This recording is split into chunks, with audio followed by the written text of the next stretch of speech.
Donc celui-là, au lieu d'être là, je vais le placer. Et après, je vais ouvrir. Qui reviennent ici, avec le tuki, le bloc.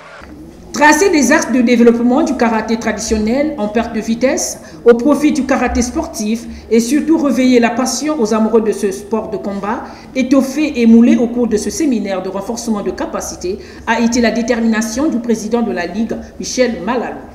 Les karatékas congolais ont tendance à abandonner le côté karaté-do, c'est-à-dire le côté art martial, pour mettre en priorité le côté karaté-sport.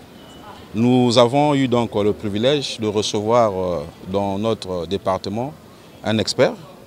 Il s'agit de Pierre Brunet, qui est cadre du karaté, ceinture noire 7e dan, membre de la Fédération française de karaté, qui est venu nous instruire sur la thématique, le karaté traditionnel.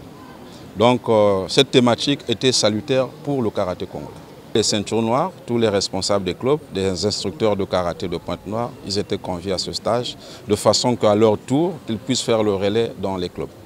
Mis sur le piédestal à cette formation, le karaté traditionnel enseigne les valeurs indispensables avec un aspect moral puissant. J'ai commencé par la Lukwala, la Sanga, la cuvette. Je suis descendu à Brazzaville et là je reprends donc à Pointe-Noire pour continuer sur le Nyari, la Bouenza, l'Alekumu et puis ensuite Brazzaville.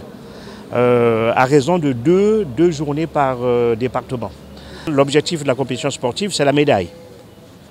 L'objectif du karaté traditionnel, c'est vivre plus longtemps. Ça, c'est déjà la première chose. Ça, c'est l'orientation santé du karaté traditionnel.